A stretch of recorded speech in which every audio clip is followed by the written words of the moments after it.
Good morning, नमस्कार, सुप्रभात। आइए मेरे प्यारे मित्रों, मैं आप सबका फिर से हार्दिक अभिनंदन करता हूं, स्वागत करता हूं और शुरुआत करते हैं आज के दिन की पॉलिटी के साथ। और आज का टॉपिक जो है ये बड़ा ही इंटरेस्टिंग और बड़ा ही अच्छा है और इसका नाम है सिटीजनशिप। आप पहले ये देख रहे थे कि भारत देश जिसके बारे में आपने देखा, जिसके बारे में आपने जाना कि उस भारत देश में राज्य हैं, उस भारत देश की बाउंड्री, उसके अंदर राज्य हैं, कौन से राज्य कब कब बने। और अब हम ये जानेंगे कि उस भारत देश के अंदर कौन रहता है और उस रहने वाले व्यक्ति को क्या कहते हैं। हम और आप ये सब कैसे भारत देश में रहते हैं और क्या है नागरिकता और उसके प्रोविजंस क्या हैं, क्या है एनआरआई, क्या है ओसीआई, क्या है पीआईओ, कैसे होते हैं व्यक्तियों के दर्जे प्राप्त, ये सारी की सारी चीज़ें आज हम जानेंगे। आज की क्लास में आप जुड़े रहिए और शुरुआत करते हैं आज की क्लास की। Very good morning to all of you, very very good morning. Rakhi Yadav, Kusum Kiran, Ruchika, बहुत बहुत गुड मॉर्निंग। बहुत बहुत Ganesh Prajapati, good morning to all of you guys. आइए शुरुआत कर देते हैं आज की क्लास की। रंजीत, ममता, बिल्कुल कुर्द, Harendra Yadav, very good morning to you. Rinku, good morning.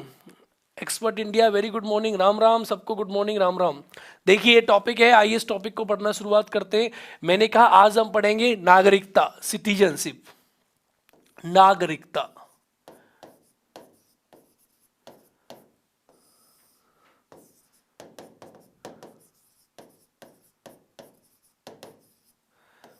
देखिए मेरे प्यारे मित्रों, नागरिकता सिटीजनशिप ये आज हमारा टॉपिक है, बेहतरीन टॉपिक है। तो पहले हम ये जानेंगे कि नागरिक कौन होते हैं। आप में से सब पहले ये जानो कि नागरिक कौन होते हैं, फिर हम जानेंगे कि नागरिकता का क्या मतलब है। ठीक है मित्रों, तो नागरिक का अर्थ होता है कि ऐसा कोई भी व्यक्ति जिसको किसी देश के राजनीतिक और सिविल राइट, नागरिक और राजनीतिक अधिकार प्राप्त होते हैं, उन्हें नागरिक कहते हैं। मैंने क्या कहा कि जिसको किसी व्यक्ति को किसी देश के राजनीतिक, ये आपको देख लेना है, राजनीतिक, मैंने राजनीतिक, ये राजनीतिक हो गए, ये राजनीतिक और सिविल, सिविल राइट्स का मीनिंग हो गया, ये राजनीतिक मतलब पॉलिटिकल और सिविल। ठीक है, तो ये किसी व्यक्ति को किसी देश के राजनीतिक, पॉलिटिकल और सिविल जो नागरिक अधिकार जो है ये प्राप्त होते हैं, तो ऐसे व्यक्ति को हम नागरिक के नाम से जानते हैं। कोई व्यक्ति हो गया, आप भारत के नागरिक हो तो आपको भारत के राजनीतिक अधिकार प्राप्त है, आप वोट दे सकते हो, आपको भारत के सिविल राइट्स प्राप्त है। मेरी बात समझ रहे हो? तो आप भारत के नागरिक हो, देश में रहने वाला व्यक्ति जो इस देश के कानूनी मानने का अधिकार हो, बिल्कुल बात सही है, ये उसे कहते हैं हम नागरिक। इसे हम नागरिक के माध्यम से जानते हैं। अब मेरे प्यारे मित्रों, क्या हमारे भारत देश में सिर्फ नागरिक ही रहते हैं या कानूनी दर्जे के हिसाब से व्यक्तियों के कितने टाइप होते हैं नागरिक के अलावा जो हमारे भारत देश में रहते हैं? आपको इस बात को भी समझना होगा कि कौन से प्रकार हैं हमारे देश में जो नागरिकों के अलावा जो लोग हमारे देश में रहते हैं। तो कानूनी दर्जे के हिसाब से अगर आप देखोगे, मैंने कहा कि आप देखोगे कानूनी दर्जे के हिसाब से, तो कानूनी दर्जे के हिसाब से आप व्यक्तियों के इतने प्रकार पाओगे। देखो, ये हो गए कानूनी दर्जे के हिसाब से, दर्जे से व्यक्ति इतने प्रकार के होते हैं। जो आपको समझने कौन कौन से प्रकार के होते हैं, क्वेश्चन पूछा गया, इंपॉर्टेंट क्वेश्चन है। तो नंबर 1 को कहते हैं हम नागरिक, जिसका मैंने आपको इन्फॉर्मेशन दे दिया कि नागरिक कौन होते हैं। दूसरे को बोलते हैं हम यहाँ शरणार्थी। मित्रों ज़्यादा से ज़्यादा अपने मित्रों के साथ जोड़ते चलें चीज़ों को। तीसरे को बोलते हैं हम विदेशी और चौथे को हम बोलते हैं राज्य विहीन। राज्य विहीन, देखिए इसको मैंने कहा सिटीजन्स, इसको मैंने कहा रिफ्यूजी, इसको मैंने कहा विदेशी, इसको एलियन कहते हैं। विदेशी को 2 प्रकार के एलियन होते हैं। और ये हो गया राज्य विहीन, स्टेटलेस, राज्य विहीन। अब इनको हम समझेंगे कि ये किस प्रकार के होते हैं, ये क्या होते हैं। देखो नागरिक आप समझ गए, मैंने बताया जिस व्यक्ति को किसी देश के पॉलिटिकल और सिविल राइट प्राप्त होते हैं उसे नागरिक कहते हैं। अब शरणार्थी कौन होते हैं? ये 4 प्रकार के व्यक्तियों के कानूनी दर्जे के हिसाब से व्यक्ति के प्रकार हैं। ये 4 ही प्रकार के व्यक्ति हैं कानूनी दर्जे के हिसाब से। अब शरणार्थी कौन से होते हैं?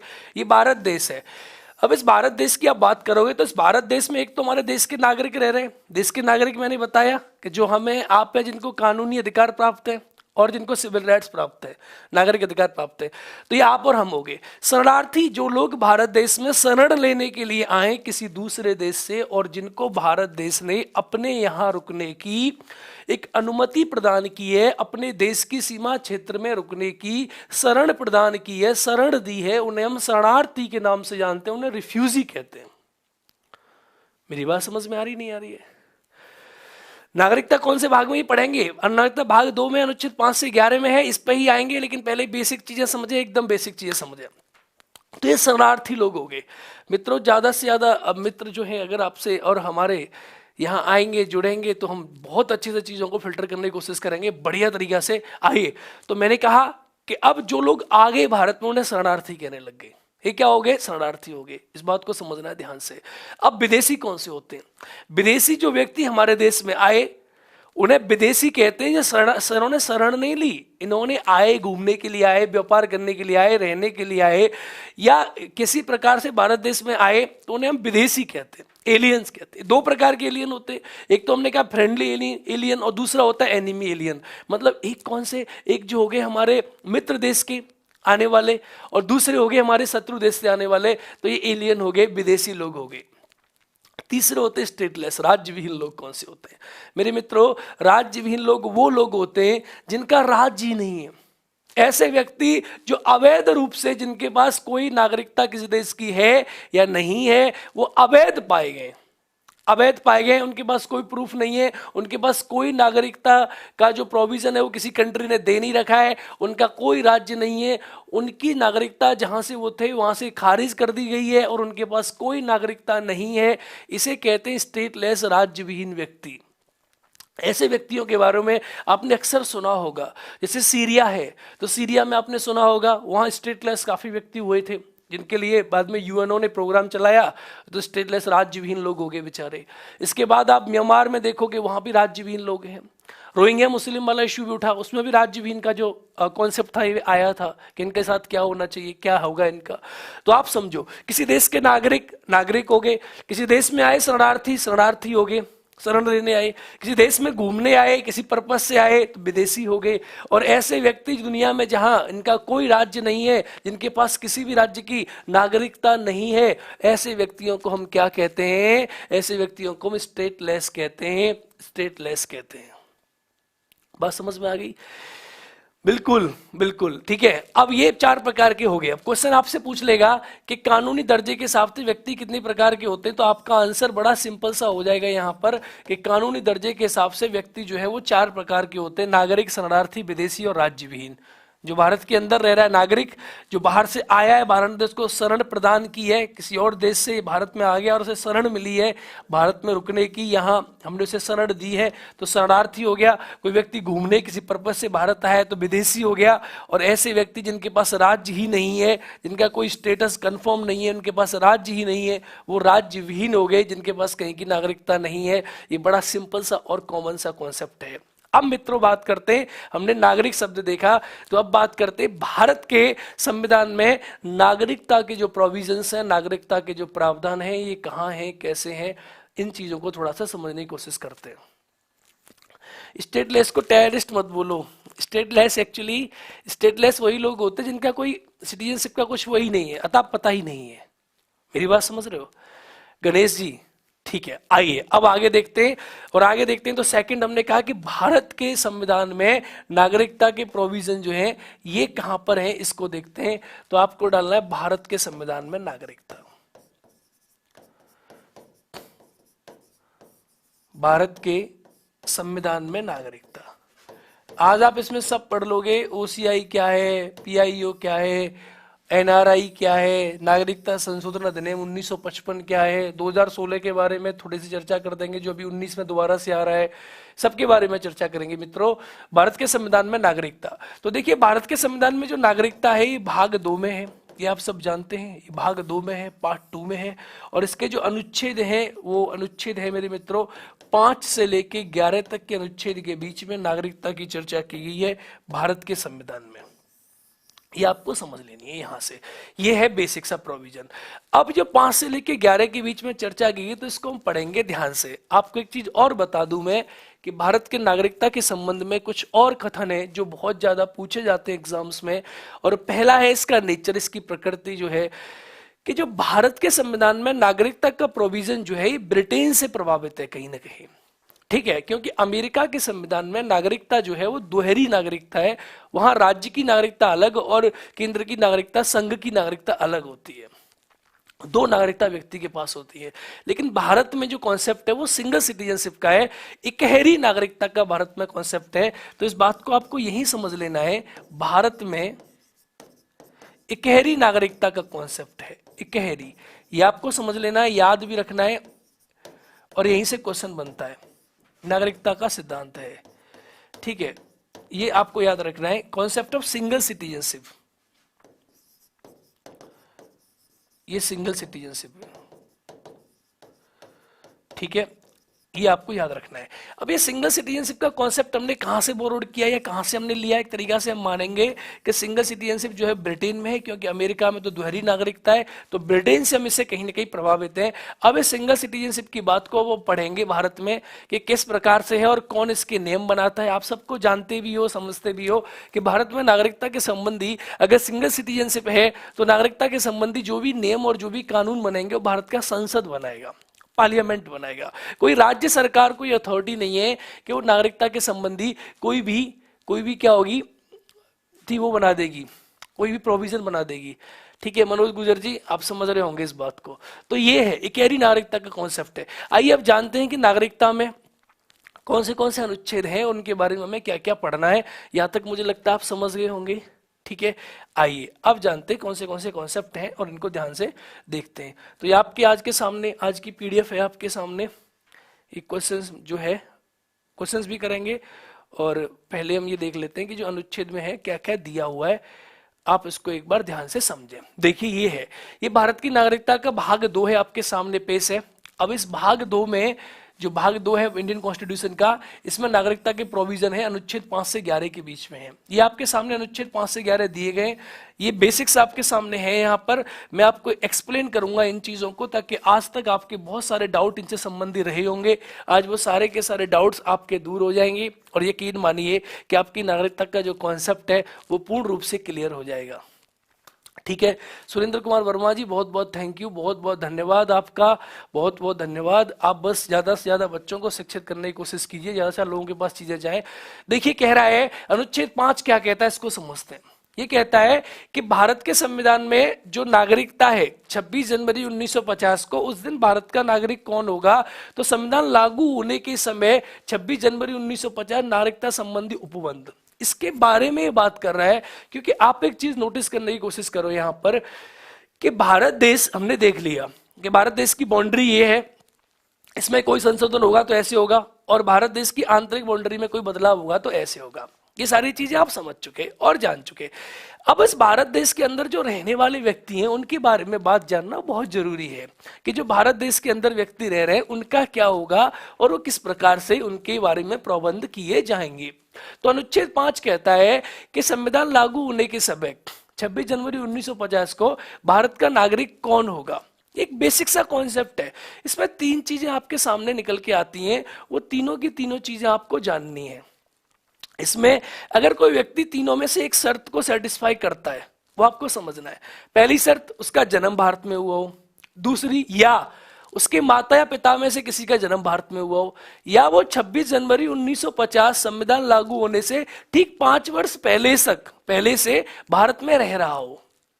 तो ऐसे व्यक्ति को भारत का नागरिक माना गया 26 जनवरी 1950 के दिन। डियर दोस्तों, आप इसको नोट डाउन करें। टेक्निकल टीम प्लीज जरा एक बार इस ग्राफ को इनको दिखा दे, जो हमारे सामने जो इनका है बना हुआ है। देखिए मैंने कहा कि या तो उसका जन्म भारत में हुआ हो, बहुत बेसिक सी बात है, ये पहला हो गया। दूसरा, माता या पिता का जन्म भारत में हुआ हो, ये भी आपको समझना है, या तो ये हुआ हो या फिर ये हुआ हो। तीसरा कि अगर, या फिर थर्ड चीज समझनी है, टेक्निकल टीम प्लीज एक बार ये इनको 4 दिखाएं। ठीक है, थर्ड आपको समझना है कि वो संविधान लागू होने से 5 वर्ष पूर्व से, 5 वर्ष पहले से भारत में रह रहा हो, तो वो भारत का नागरिक कहलाया जाएगा। कौन से दिन कहलाया जाएगा मेरे प्यारे मित्रों? 26 जनवरी 1950 को उसका भारत का नागरिक कहेंगे। ये क्वेश्चन आपके सामने आ चुका है और ये बहुत बेस्ट है। 5 वर्ष पूर्व, मैंने क्या कहा आपसे? 5 वर्ष पूर्व, ये आपको समझ लेना है, ठीक है। तो अब इसमें से कोई भी जो है आपसे पूछा जाए तो आपको याद रखना है कि 26 जनवरी 1950 से 5 वर्ष पूर्व की बात भी कर दी इसने कि भैया 5 वर्ष पूर्व कोई रह रहा हो भारत में, माता पिता का जन्म हुआ हो या वो जो व्यक्ति है उसका जन्म भारत में हुआ हो, तो भारत का नागरिक कहला जाएगा, ठीक है। हाँ, प्रथम नागरिक राष्ट्रपति है, राष्ट्रपति में आओगे तब इस कॉन्सेप्ट को बड़े आसान तरीके से पढ़ोगे। अच्छा मित्रों, एक बार ना आप नागरिकता में सही से अध्ययन करें, क्योंकि नागरिकता का कॉन्सेप्ट ऐसा है, ज्यादातर लोग इस नागरिकता वाली चीज को सोचते हैं कि इससे क्वेश्चन आएगा या नहीं आएगा, लेकिन हाँ बिल्कुल इससे क्वेश्चन आते हैं। आप समझने के लिए बहुत जरूरी है, क्योंकि आप भारत के नागरिक को आपको जानना चाहिए कि आपके पास क्या अधिकार हैं, कौन से अनुच्छेद 15, 16, 19, 29, 30 ये अनुच्छेद जो है ये किस प्रकार से सिर्फ आपको प्राप्त है। हम बहुत सारी चीजें जानेंगे, बहुत ज्यादा जरूरी है और हर एग्जाम में पूछे जाते हैं इससे क्वेश्चन, ठीक है। तो इसको समझना ही समझना है, ठीक है। ये बात समझ गए। अब इससे 5 वर्ष पहले का भी आंसर हो गया। छठवां क्वेश्चन देखो क्या कहता है, छठवां आर्टिकल क्या कहता है कि पाकिस्तान से भारत आने वाले नागरिकों के संबंधी अधिकार। अब इसको समझना है, आर्टिकल 6 की बात को समझना है। ये कह रहा है कि भाई जो व्यक्ति पाकिस्तान से भारत आए, ठीक है, उनके बारे में ये बात कर रहा है। टेक्निकल टीम प्लीज एक बार दिखाएं, देखिए, हाँ ये उनके बारे में बात कर रहा है कि जो पाकिस्तान से भारत आए। समझना है इस बात को कैसे कैसे। तो देखिए इस कॉन्सेप्ट को समझने की हम कोशिश करेंगे यहां से। इसमें एक पॉइंट आपके सामने ये क्लियर आता है कि देखिए हमारे पास भारत देश है। अब भारत देश है तो जो लोग पाकिस्तान से भारत आए, एक तो अनुच्छेद 6 इनके बारे में बात कर रहे हैं कि जो पाकिस्तान से भारत आए। अनुच्छेद 7 बात कर रहा है कि जो भारत से पाकिस्तान गए, इसके बारे में आर्टिकल अनुच्छेद जो है वो 7 बात कर रहा है। अब इन दोनों आर्टिकल्स को हम समझने की कोशिश करते हैं। ये जो भारत से पाकिस्तान से भारत आए तो इस प्रकार से एरो हो गया, और इधर से यहां गई तो इस प्रकार से एरो हो गया। ये दोनों आर्टिकल है। तो देखो जो लोग पाकिस्तान से भारत आए उनकी एक तिथि है, उस तिथि को आपको याद रखना है। उस तिथि के बाद आपकी सारी की सारी चीजें सॉल्व हो जाएंगी। उसी तिथि से यहाँ पे क्वेश्चन पूछता है। मैं एक बार दोबारा से मैप पे जाता हूं ताकि आपको ये क्लियरली बता सकूं और आप इसको याद रख सको। यहाँ लिखा है कि पाकिस्तान से भारत आने वाले नागरिकों के बारे में प्रावधान। तो अब ये पाकिस्तान से भारत जो आए इसकी तिथि है 19 जुलाई 1948। 19 जुलाई 1948 ये तिथि आपको याद रखनी है। अब इस तिथि से क्या तात्पर्य है, तो इस बात को आइए यहां समझने की कोशिश करते हैं। इस तिथि से तात्पर्य यह है कि जो व्यक्ति 19 जुलाई, मैंने क्या कहा, 19 जुलाई 1948, जो व्यक्ति 19 जुलाई 1948 से पहले पाकिस्तान से भारत आ गए उनको साधारण, मैंने क्या कहा, इससे पहले आ गए तो उनको साधारण तरीका से भारत की नागरिकता प्राप्त हो जाएगी। सिंपल प्रोसेस से कोई इश्यू नहीं है।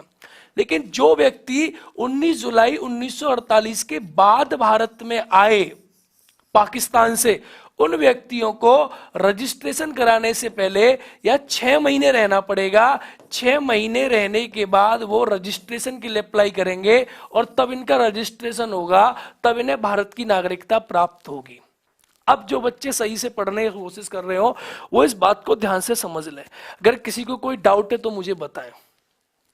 हाँ, फर्स्ट ग्रेड में ये क्वेश्चन पूछे जाते हैं, स्टैंडर्ड क्वेश्चन है, जनरली कवर नहीं होते हैं।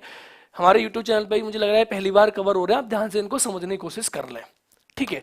आइए, तो ये हो गया 19 जुलाई 1948। अब ये दो कॉन्सेप्ट इसमें आपके सामने आ गए, तो ये डेट याद रखनी है, 19 जुलाई 1948, 19 जुलाई 1948। ये कॉन्सेप्ट आपके सामने हो जाता है जो कि बहुत बेसिक सा कॉन्सेप्ट है, ठीक है। डिस्प्ले लाइट ब्राइट है। अच्छा, डिस्प्ले को थोड़ा ठीक करें टेक्निकल टीम। टेक्निकल टीम जैसे ही मैं लिखा करूं उसके बाद आप इसे उसमें कन्वर्ट कर दिया करें, ठीक है। अभी डिस्प्ले ठीक है। तो ये दो कॉन्सेप्ट आपके सामने यहां पर हो गए, ये आपको याद रखने। अब हम बात करते हैं कि भारत से पाकिस्तान जाने वाले लोगों के बारे में। अब सोचिए, इसमें अगर एक कोई व्यक्ति, इसके लिए डेट है 1 मार्च 1947, ये डेट आपको याद रखनी है, 1 मार्च 1947। आइए इस तिथि को याद करते और समझते हैं।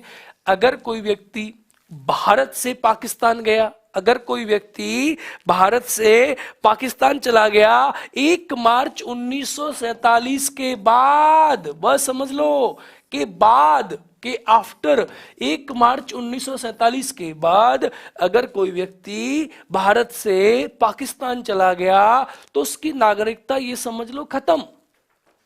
अगर अगर अगर मान लिया कि अगर वो व्यक्ति चला गया और फिर वो वापस भी आना चाह रहा है, इसमें दोनों प्रावधान है। अगर वो व्यक्ति वापस भी आना चाह रहा है तब आपको इसको समझना है कि अगर 1 मार्च 1947 के बाद कोई भारत से पाकिस्तान गया, अब ठीक है क्यों गया भाई, किसी काम से गया, रहने के पर्पस से गया, जिस भी पर्पस से गया, अब उसका मन नहीं लगा और अब वो कह रहा है कि हमें तो जी वापस आना है भारत। अगर वो भारत वापस आना चाहता है तो उसको फिर भारत में रजिस्ट्रेशन कराना पड़ेगा और रजिस्ट्रेशन के माध्यम से जो मैंने ऊपर प्रोसेस अनुच्छेद 6 में बताया है वही प्रोसेस उस पर लागू होगा और उसको भारत की नागरिकता प्राप्त हो जाएगी। ये बड़ा बेसिक सा सिंपल सा बात है मेरे मित्रों, ये आपको समझना ही समझना है।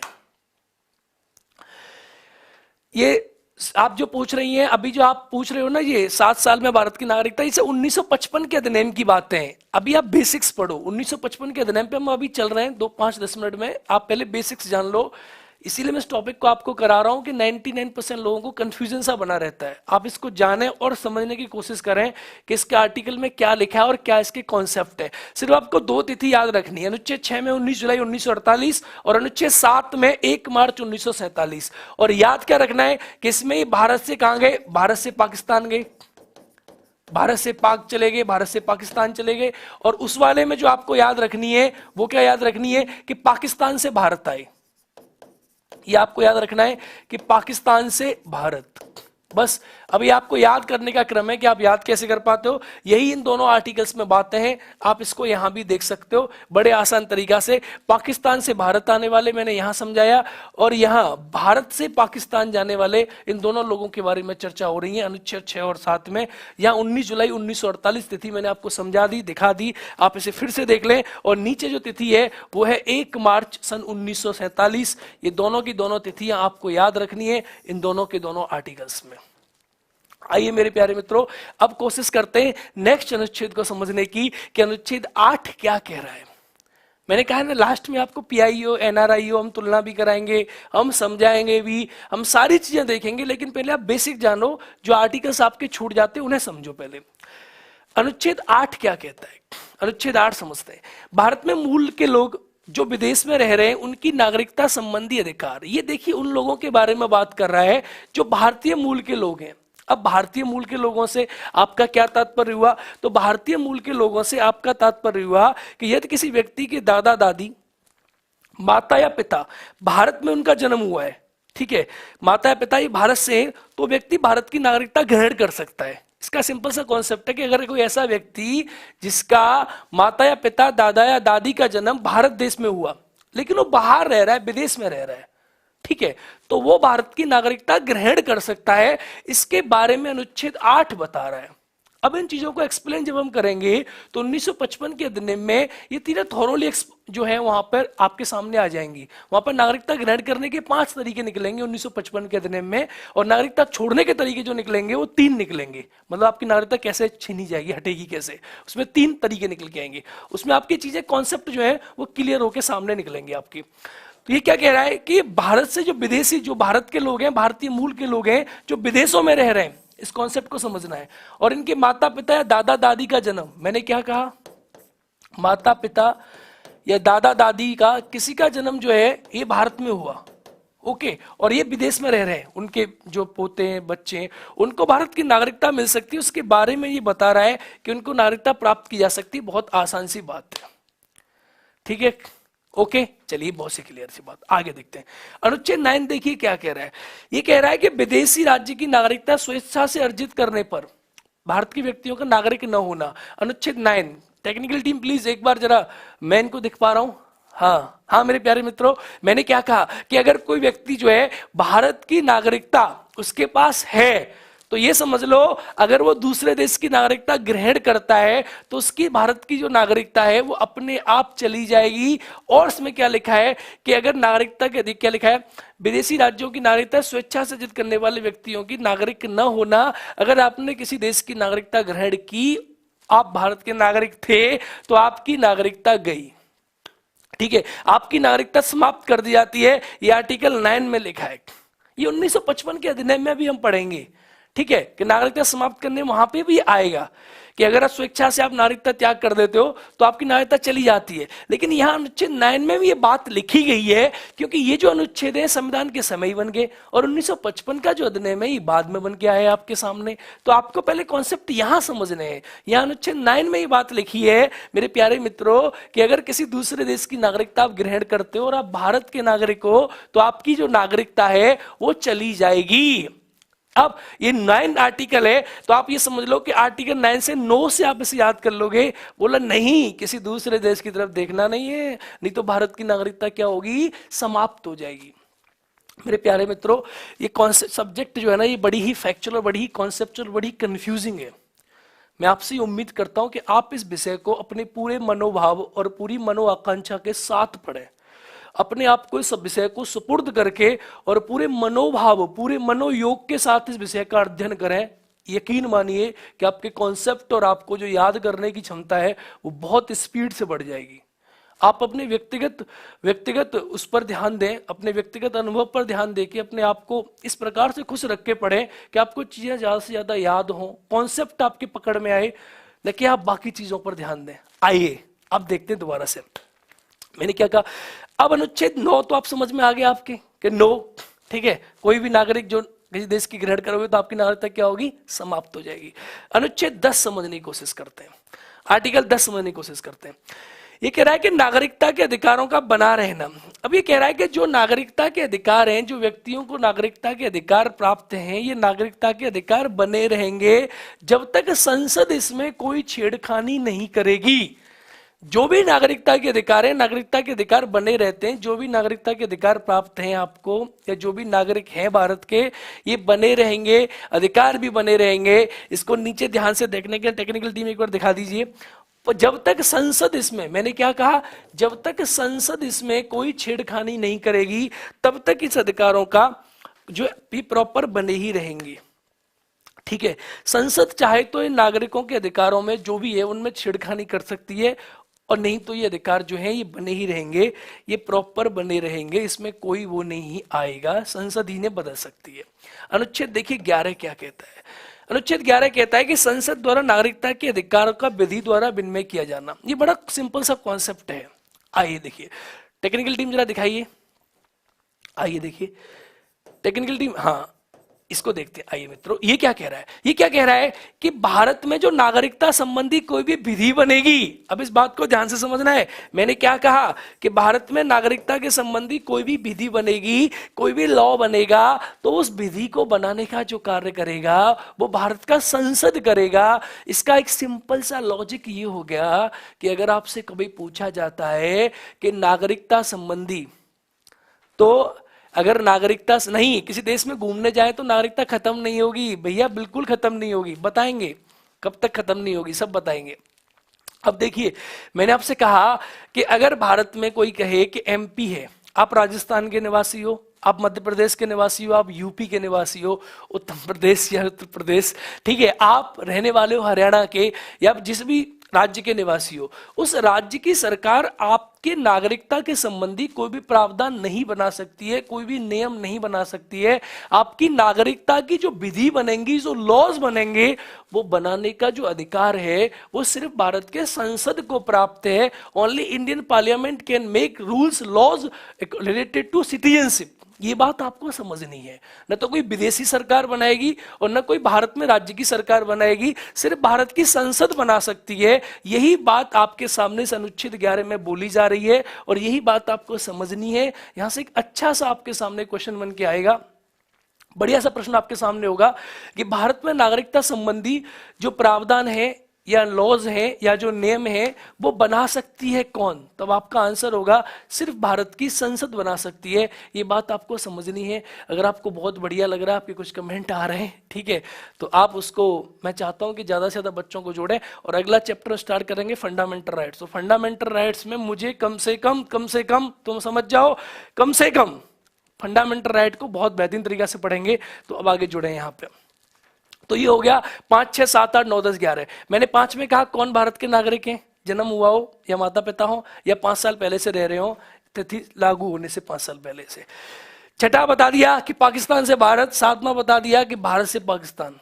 ये बात याद रखनी है, पहले पाकिस्तान से भाग के आएंगे तो छठवां हो गया, ठीक है। ये यहाँ 8वां हो गया कि भारत के विदेशी जो रह रहे हैं। 9वां मतलब 9 से याद रखो। 10वां मतलब जो भी है संसद बने रहेंगे, संसद ही चेंज करेगी। 11वां जो विधि बनेंगी वो संसद बनाएगी। अब मेरे प्यारे मित्रों, अब इसे आगे समझने की कोशिश करते हैं। ये तो हो गया आपके बेसिक सी बात है।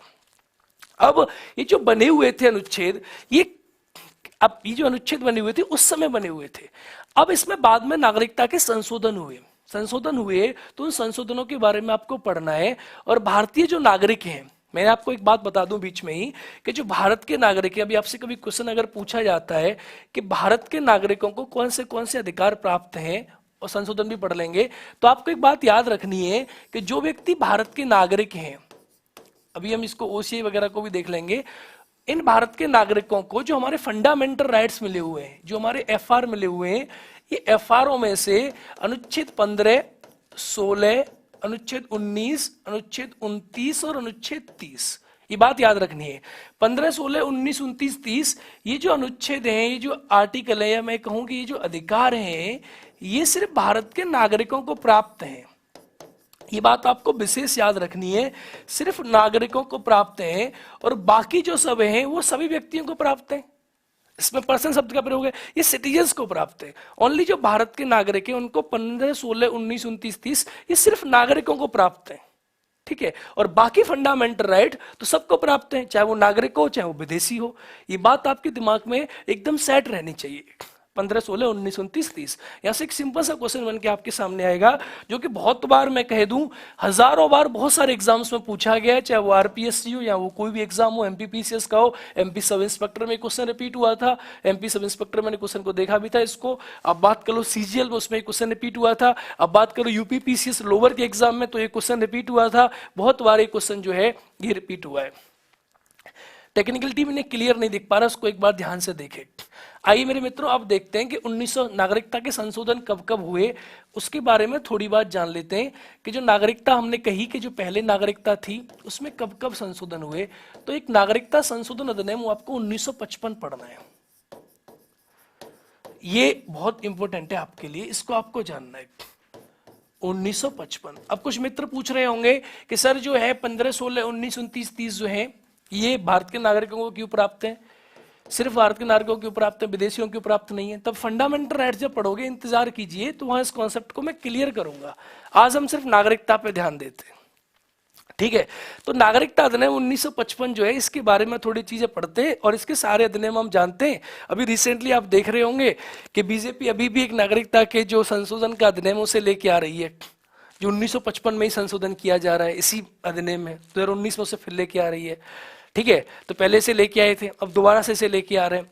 तो इसमें क्या क्या है हम वो भी देखेंगे, कौन से धर्म के जो लोग हैं उनके बारे में क्या क्या बातें हो रही हैं और क्या सरकार मान रही है, क्या होना है। पहले आप इसको समझें। थोड़ी सी ब्राइटनेस, टेक्निकल टीम थोड़ा देखें प्लीज, ब्राइटनेस के बारे में बच्चे क्या बोल रहे हैं। अब इस अधिनियम के बारे में देखते हैं। तो 1955 के अधिनियम के अंतर्गत जो है भारत की नागरिकता अर्जित करने के 5 तरीके हैं। अर्जित करने के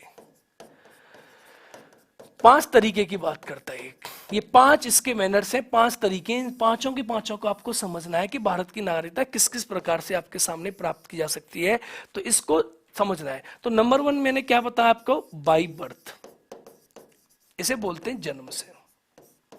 मैं आपको समझाऊंगा ये सारी की सारी चीजें, बस आपको याद रखना है बाई रजिस्ट्रेशन।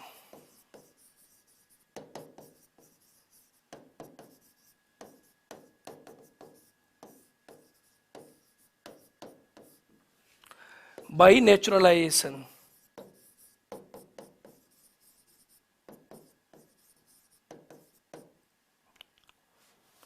By naturalisation. देखिए मैं दोबारा लिख देता हूं,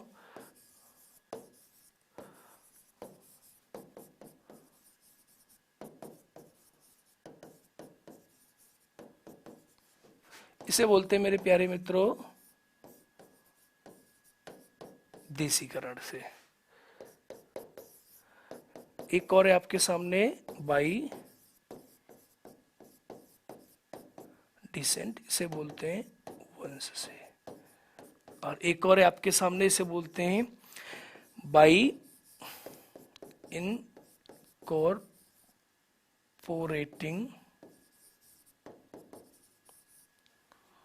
एनी लैंड एरिया। इसको समझना है किसी भूभाग को भारत में मिलाकर। ठीक है, अब देखते हैं कि ये कौन से हैं। ये मैं क्यों लिख रहा हूं, मैं भी आपको ऐसे ही बता देता बोर्ड पे ही बिना लिखे, क्योंकि इससे आपका क्वेश्चन बनता है और आप पढ़ रहे हो तो आपको चीजें याद कराना मेरा कर्तव्य बनता है। अब देखिए मेरे प्यारे मित्रों, ये 5 आपके सामने तरीके हैं। तरीका नंबर 1 मैंने लिखा, 2 लिखा, 3 लिखा, यहाँ 4 लिखा है और यहाँ 5 लिखा है। मैंने आपको बताया था कि 1955 के नागरिकता संशोधन अधिनियम में 5 प्रकार दिए गए भारत की नागरिकता ग्रहण करने के। बाई बर्थ जन्म से, बाई रजिस्ट्रेशन पंजीकरण से, बाई नेचुरलाइजेशन देसीकरण से, बाई डिसेंट वंश से, और इनकॉर्पोरेटिंग यानी लैंड एरिया किसी भूभाग को भारत में मिला के। ये 5 तरीके हैं। सर भारत सरकार अधिनियम 1919-35 के बारे में बताइएगा प्लीज। विनोद कुमार सर, मैं बिल्कुल, आप यकीन मानिए कि मैं बिल्कुल 1919, 9, 35 ये सारे के सारे अधिनियम पढ़ाऊंगा और एक रिदम में आपको पढ़ाऊंगा। एक मेरी क्लास लगेगी जिसमें मैं सारे के सारे 1773 से स्टार्टिंग करके 1773, 1784 और मैं आपको लाके पूरे, जब भारत की संविधान सभा जब बटेगी, संविधान सभा का जहां बंटवारा हो जाएगा वहां तक मैं आपको लाके छोड़ूंगा। और वहीं से हमने कैबिनेट मिशन स्टार्टिंग की थी। ये मेरा एक पॉलिटी पढ़ाने का अंदाज है और मैं उसी अकॉर्डिंग पढ़ाऊंगा। मेरे अकॉर्डिंग पढ़िए तो आपको भी अच्छा लगेगा और मुझे भी अच्छा लगेगा। तो आप वहीं मैं आपको लाके छोड़ूंगा और उसके बाद आपके पूरे के पूरे कॉन्सेप्ट ऐसे करके घूम जाएंगे, आपकी चीजें समझ में आ जाएंगी। तो उसके आप बिल्कुल भी टेंशन 1% मत लीजिए। ठीक है, समझ में आ रहा है आपका।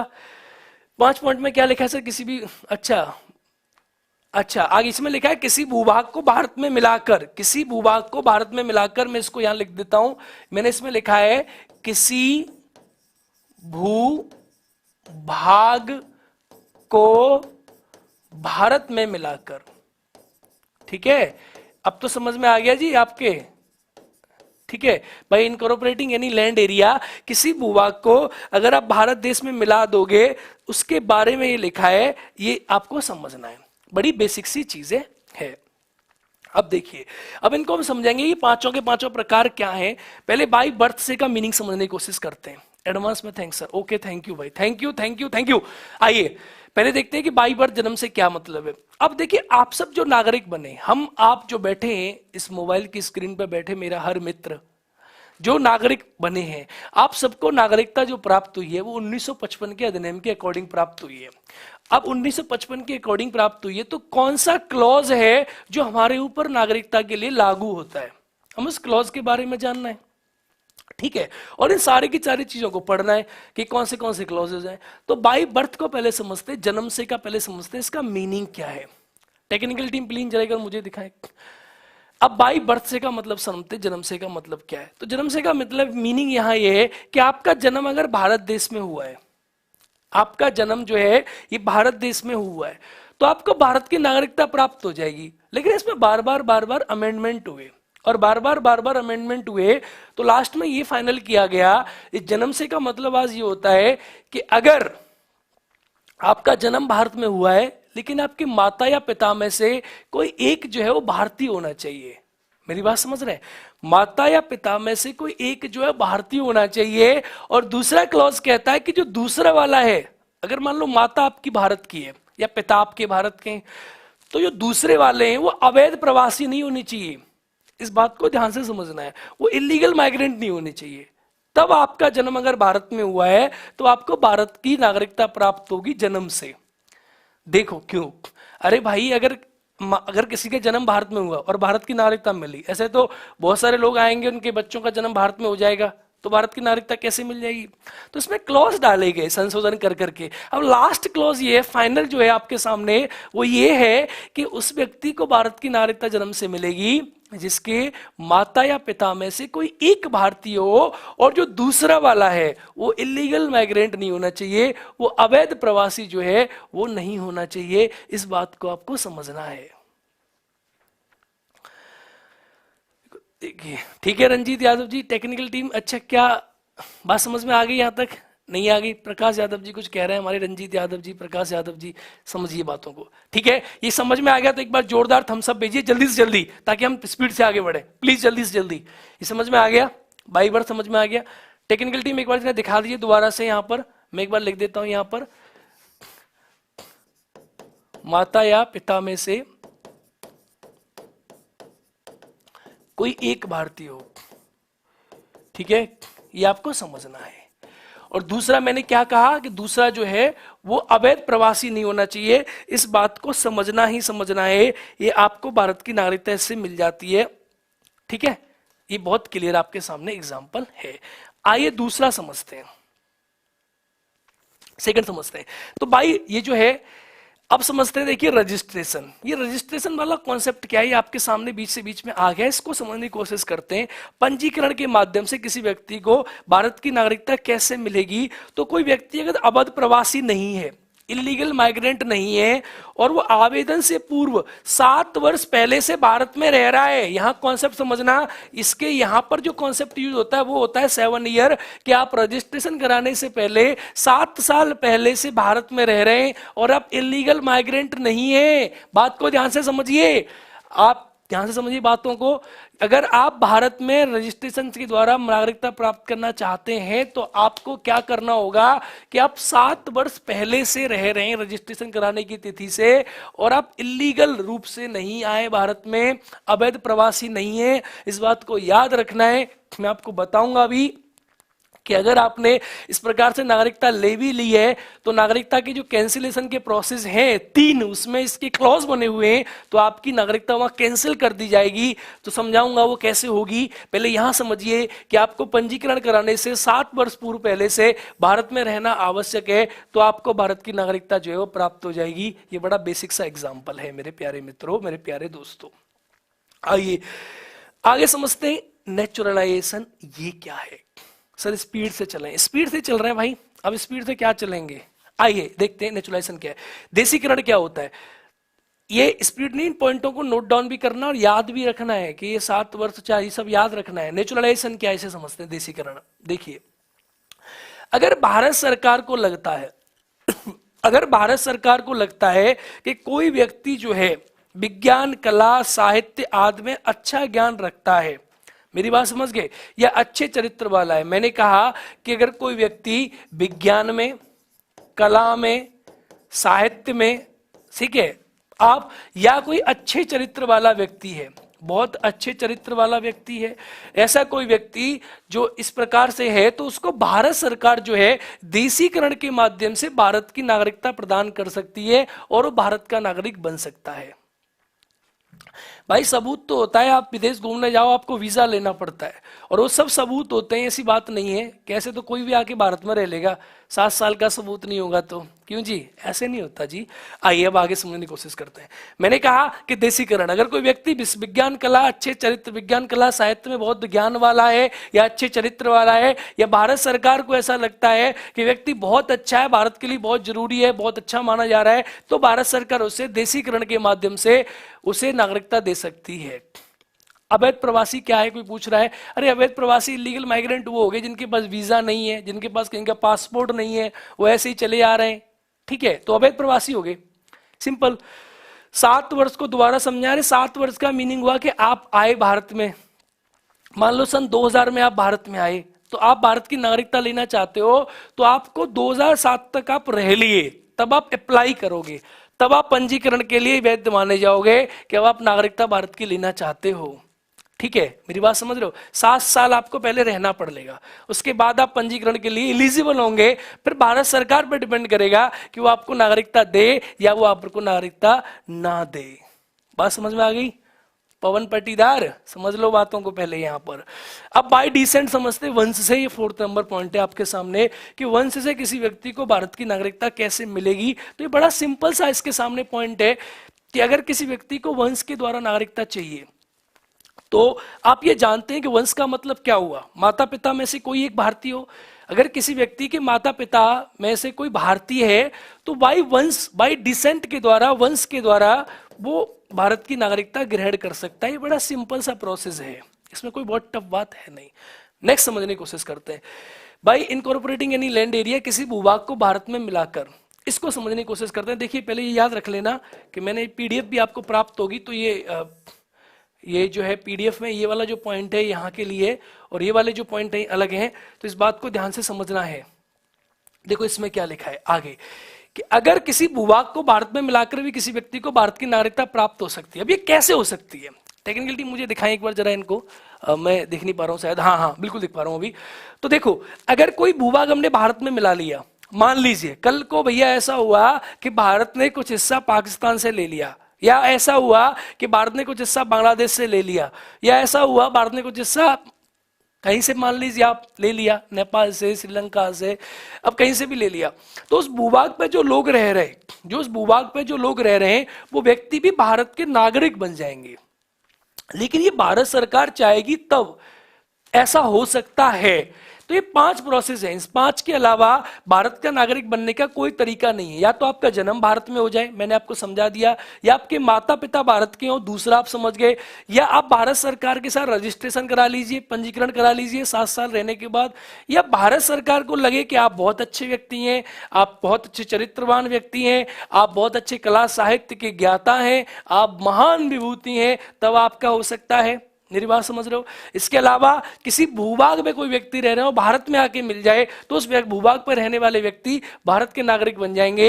ये इसका एक सिंपल सा प्रोसेस है। ये 5 ही प्रकार हैं नागरिकता को ग्रहण करने के, ये आपको समझने हैं। फर्स्ट एंड फोर्थ में क्या डिफरेंस है?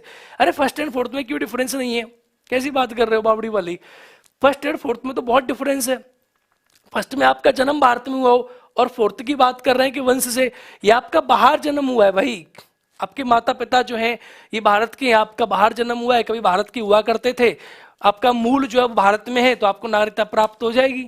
सिंपल सी बात है, ठीक है।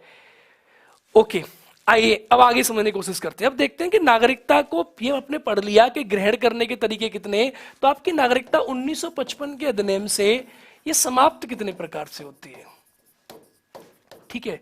अब इसको समाप्त करने के तरीके समझते हैं कि समाप्त कितने प्रकार से होती है। देखिए टॉपिक जो है ये बड़ा ही फंसा हुआ और बड़ा ही कॉन्सेप्चुअल टॉपिक है, तो इसमें आप चीजों को ज्यादा से ज्यादा समझ लें। तो पहली नागरिकता है कैसे समाप्त होती है, तो पहले तरीके को बोलते हैं रेनंसिएशन, दूसरे को बोलते हैं टर्मिनेशन, और तीसरे को बोलते हैं डेप्रीवेशन। इसको बोलते हैं वंचित करने पर,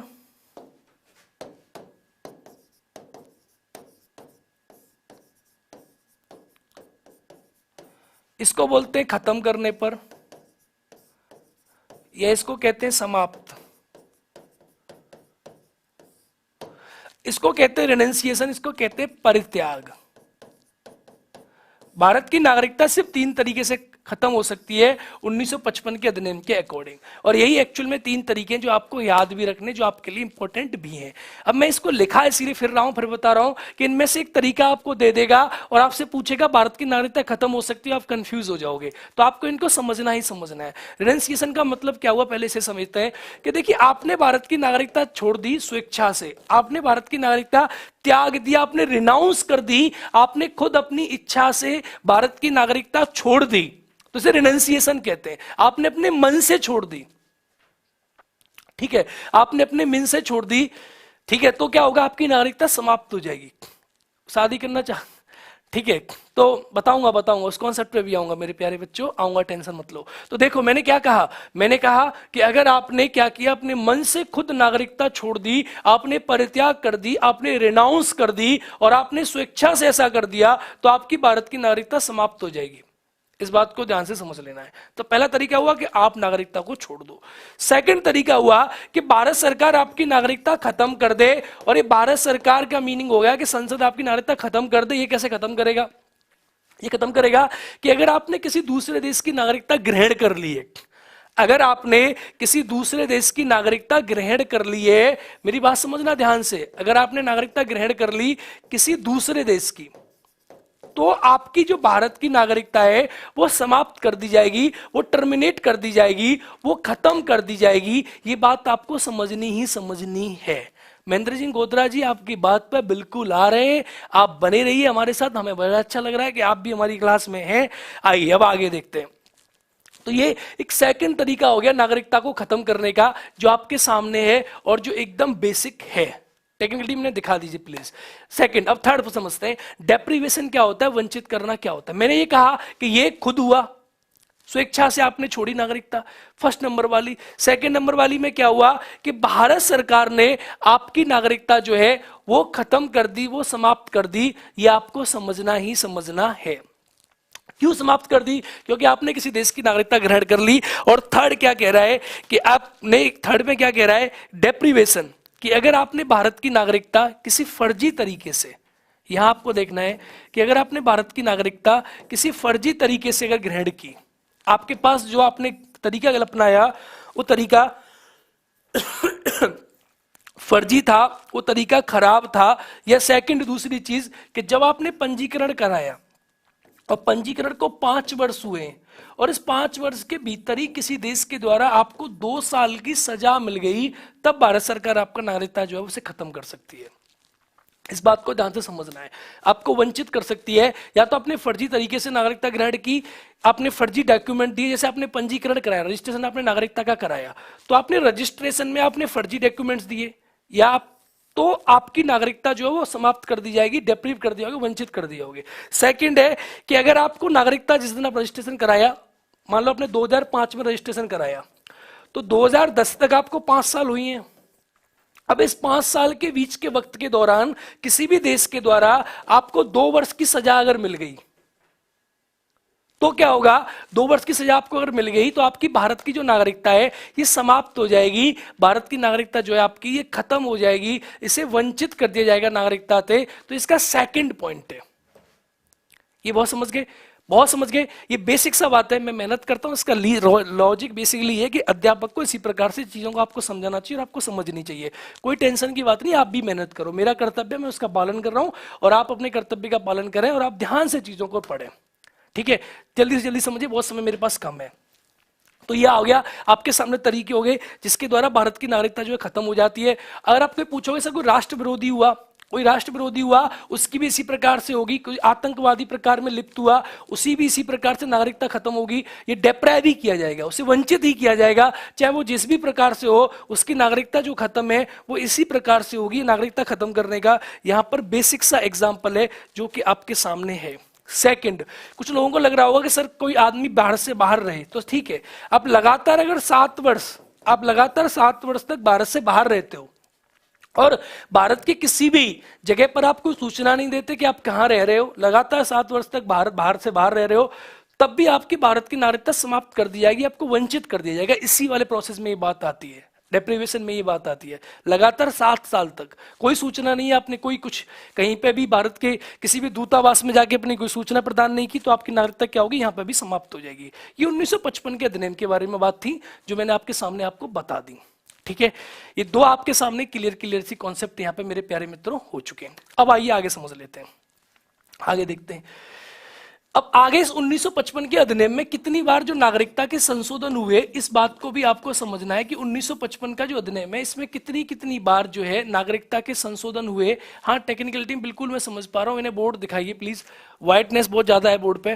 तो ये कब कब इसमें संशोधन हुए, इन संशोधनों को आपको जानना बहुत बहुत जरूरी है। और कब कैसे संशोधन किए गए, तो आप बिल्कुल याद रखें कि 1955 के बाद 1957 एक प्रकार से आप देखोगे, 1960 ये हुआ तो सही, रिपील्ड हुआ बाद में, ये भी आपको याद रखना है। 1985 ये भी आपको याद रखना है, ये हुआ। 1986 ये भी आपको समझना है, कहीं किताबों में लिखा देखोगे, जनरली आपको मिलेगा। 1992 3, 5, 15 ये 1992 भी याद रखना है। और उसके उसके बाद 2003 जो है ये भी याद रखना है, और 2005 जो है ये भी याद रखना है, और 2015 जो है ये भी याद रखना है, और 2016 वाला जो भी चल रहा है जिसको 19 में लेके आ गए तो ये भी आपको याद रखना है। मैंने कहा है दोनों एक हैं तो अभी ये हुआ नहीं है, लेकिन ये जो है ऑलरेडी हो चुके हैं, तो ये आपको याद ही रखने हैं।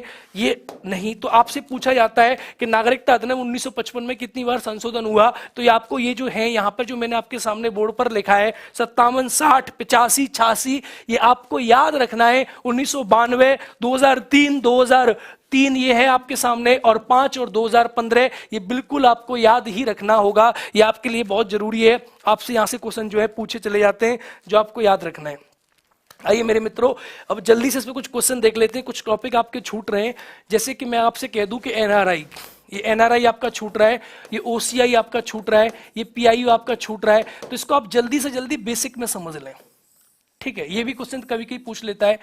तो एनआरआई का मीनिंग होता है नॉन रेजिडेंट इंडियंस, ये आपको याद रखना है, नॉन रेजिडेंट इंडियंस। इसका मीनिंग हो गया अप्रवासी भारतीय। देखो, ये अप्रवासी भारतीय जो होते हैं भारत के नागरिक ही होते हैं, लेकिन ये विदेश में रह रहे होते हैं और इनको भारत की नागरिकता के सभी अधिकार प्राप्त होते हैं। ये भारत में वोट दे सकते हैं, बिल्कुल दे सकते हैं, ये भारत में आ सकते हैं, ये किसी प्रकार से भारत में कितने भी समय तक रह सकते हैं, इनको भारत के नागरिकों को प्राप्त सभी अधिकार प्राप्त होते हैं। ये नॉन एनआरआई कहते हैं, ये नागरिक ही होते हैं भारत के, लेकिन ये विदेश में रह रहे होते हैं। अब आपके सामने दो और हैं, ओसीआई और पीआईओ। अगर आप ये देखोगे कि इन दोनों को मर्ज करके अभी ओसीआई बना दिया गया 2015 के नागरिकता संशोधन अधिनियम के माध्यम से, तो अभी आपके सामने दो ही कैटेगरी बचती हैं, एनआरआई और ओसीआई। ये ओवरसीज इंडियंस कहते हैं और इन्हें कहते हैं पर्सन ऑफ इंडियन ओरिजिन, इन्हें कहते हैं ओवरसीज इंडियन, ये आपको समझना है, और इन्हें कहते हैं person of Indian origin, person of Indian origin. ये दोनों आपको समझने हैं, ये पीआईओ और ओसीआई। अब मैंने कहा कि अब तो ओसीआई आपके सामने हो गए, पीआईओ की कैटेगरी आपके सामने खत्म हो चुकी है।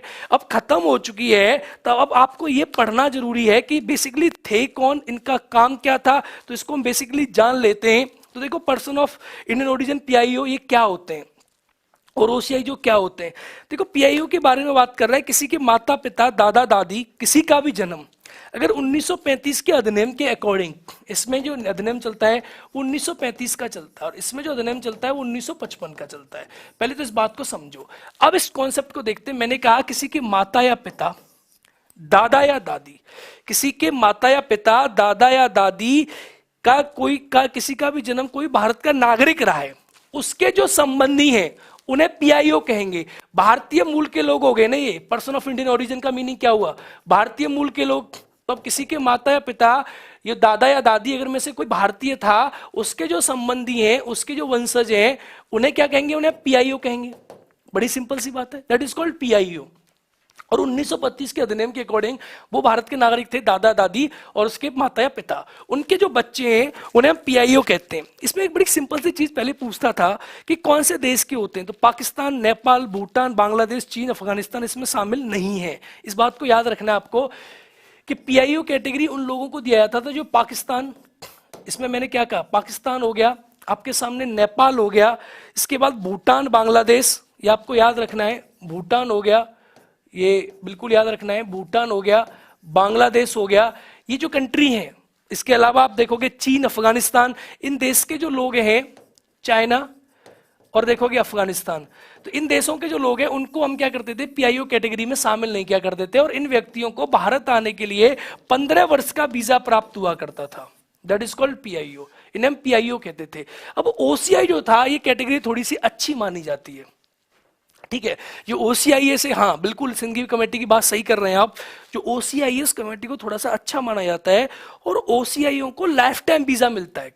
अगर इनकी बात करोगे तो इनका जो वीजा होता है ये लाइफ टाइम होता है, और इनकी बात करोगे पीआईओ का तो इनका जो वीजा है ये सिर्फ 15 वर्ष के लिए होता है, और ओसीआई का वीजा जो है वो लाइफ टाइम के लिए होता है। इसमें इतने सारे कंट्री बैन थे, पाकिस्तान हो गया, नेपाल हो गया, भूटान हो गया, बांग्लादेश हो गया, चीन हो गया, अफगानिस्तान हो गया, लेकिन ओसीआई कंट्री की अगर मैं बात करूं तो ओसीआई में सिर्फ मात्र 2 ही कंट्री जो है ये आपके सामने बैन है। 2 ही कंट्री के जो सदस्य नागरिक थे उनको ओसीआई नहीं माना जाता, उसमें थे पाकिस्तान और बांग्लादेश, ये आपको याद रखना है। पाकिस्तान और बांग्लादेश। ठीक है, तो ये आपके सामने बेसिक सा कॉन्सेप्ट था, ये इनको कहते थे। अब अगर इनको भारत की नागरिकता ग्रहण करनी है, अगर देखो पीआईओ भारत की नागरिकता ग्रहण करना चाहता है, इसको नागरिकता ग्रहण करनी है, तो इसको भारत में लगभग 7 वर्ष रहना पड़ता है, इस बात को समझना है। और ओसीआई अगर भारत की नागरिकता ग्रहण करना चाहता है, तो इसको भारत की नागरिकता ग्रहण करने के लिए भारत में सिर्फ 5 वर्ष रहना पड़ता है। 5 वर्ष के बाद ये भारत की नागरिकता ग्रहण करने के लिए अप्लाई कर सकता है अगर ओसीआई है तो, और पीआईओ है तो 7 साल बाद कर सकता है। अब मैंने आपको बताया कि वर्तमान में तो कोई टेंशन ही नहीं है, क्योंकि वर्तमान में दोनों जो है वो एक हो गए।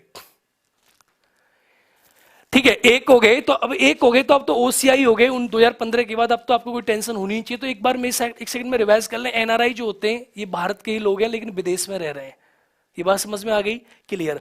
ओसीआई जो है ये ओवरसीज इंडियंस हैं, 1955 के अधिनियम के अकॉर्डिंग जिनके जो माता पिता जो भी सब थे भारतीय थे, तो ओसीआई हो गया वो। और इन ओसीआईओ में भारत, पाकिस्तान और बांग्लादेश देश जो है ये बैन है। ठीक है, ये 5 वर्ष तक रहेंगे तो भारत की नागरिकता ग्रहण कर सकते हैं, ये भी बात आपको समझ लेनी है, क्लियर। अब मैंने कहा पीआईओ, तो PIO person of Indian origin की बात करते हैं और इनको 15 साल का वीजा मिलता है। ओसीआईओ को लाइफ टाइम वीजा मिलता है, 15 साल का वीजा प्राप्त होता है। ओसीआईओ के बारे में बात कर रहा हूं मैं अब आपके सामने।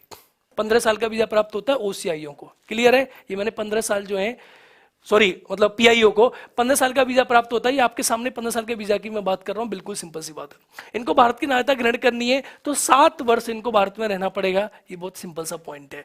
और जो पीआईओ कंट्री में, उनमें पाकिस्तान, नेपाल, भूटान, ये जो कंट्रीज आपके सामने लिखे हो, अफगानिस्तान, चाइना, बांग्लादेश, ये सारे के सारे कंट्री जो है इनमें बैन है। सर 62 का भी, अच्छा चलो ठीक है सर, कल समझाना आराम से, कुछ समझ में नहीं आ रहा है, ओके बिल्कुल अभी समझ में तो आपकी चीजें आ चुकी हैं। कल मैं क्वेश्चंस कराऊंगा जो आपके छूटे हुए हैं और कल हम टॉपिक स्टार्ट कर देंगे दूसरा। तो यहां तक आपकी समझ में थोड़ी बहुत चीजें आ चुकी होंगी। बार बार वीडियो को देखो, बहुत आसान है एनआरआई, ओसीआई और पीआईओ को समझना। एनआरआई भारतीय हो गए, ओसीआई जो है भारत से बाहर, प्रोविजन मैंने आपके सामने लिख रखे। कल मिलते हैं प्यारे मित्रों, आप सबके लिए आज के लिए मैं बवाए और आप सबको जय हिंद। मिलते हैं कल नई एनर्जी और नई ऊर्जा के साथ। बवाए to all of you. Click on the subscribe button to subscribe to our channel. Press the bell icon on the YouTube app and never miss another update. Download Karsh app from Google Play Store. Karsh app is one-stop solution for your competitive exam preparation with lots of unique and amazing features like create your own custom test, add YouTube videos in app library, add web reference link for quick revision, make your own custom flashcards. For each chapter, you can give online test and analyze your performance. So download Karsh app now.